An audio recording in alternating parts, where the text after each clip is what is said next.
গরুর পেশাব, গরুর গোবর। আল্লাহ তাআলার এই ফয়সালায় আপনারা খুশি না অখুশি?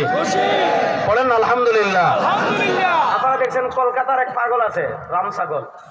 এরে রাম ছাগল বলা মানে ছাগলের অপমান করা। উলাইকা কাল আনআমি বাল হুম আযাল। এগুলা শুয়োর কুত্তার চেয়ে আরো খারাপ। সে বলছে কি জানেন, সে বলেছে বাংলাদেশকে গাজা বানাবে আর তারা ইসরায়েল হবে। বিজেপি নেতা কি বলছে যে বাংলাদেশকে গাজা বানাবে আর তারা ইসরায়েল হবে। মানে গাজাকে তারা যেভাবে শেষ করে দিচ্ছে বাংলাদেশকেও তারা সেভাবে শেষ করবে।